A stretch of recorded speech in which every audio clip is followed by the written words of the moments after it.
Hi, my name is Berlena Reynolds, and I raise blue-eyed white mini Rex in California. Well, it's pretty basic. It's just a white rabbit with blue eyes instead of the usual red eyes. In type, I'm looking for a lot of nice depth and width to match. You want a short shoulder, but you want the high point to be in the correct spot on a mini Rex, just like any other variety. And then on the fur, you want to look for like a good texture, not too soft, density, and you want that a nice spring to it. No, you don't want soft. Just a nice balance between the two.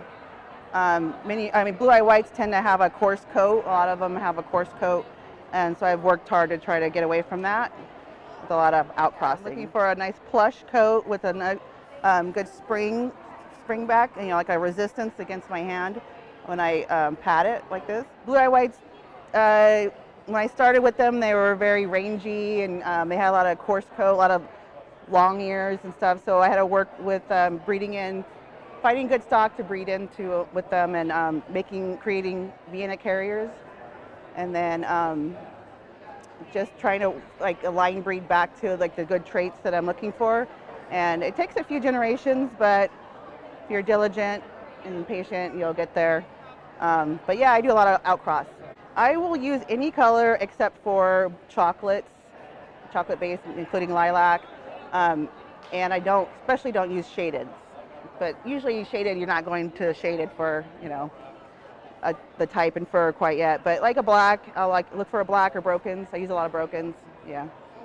And I avoid red. You can use red-eyed whites. I just avoid it because I don't want to keep getting a lot of red-eyed whites. So that's the only reason why I avoid the red-eyed whites. Whatever you're missing from your program, like I said, a lot of the blue eyes are still kind of, I call them primitive. But so you want to find a really good breeder.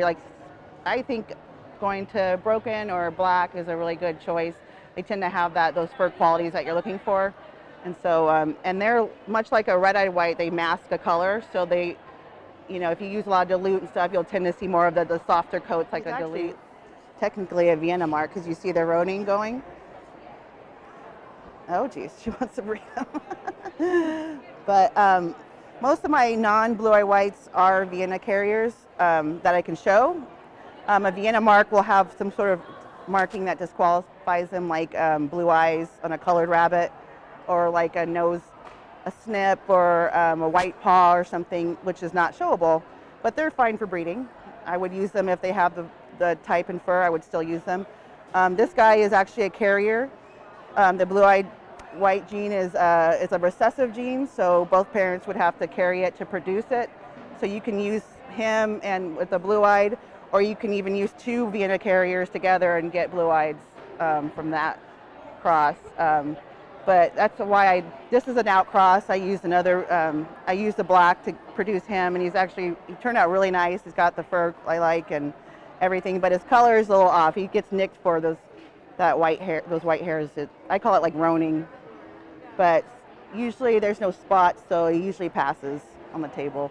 He might lose a few points for color, but yeah, so it's a recessive gene. The first generation would be all Vienna carriers. That's not necessarily Vienna marks. Some of them, like I said, this one's first generation cross, and he's just showable. So you would probably get like 50-50. You might get some unshowable, like Vienna marked rabbits from that first cross.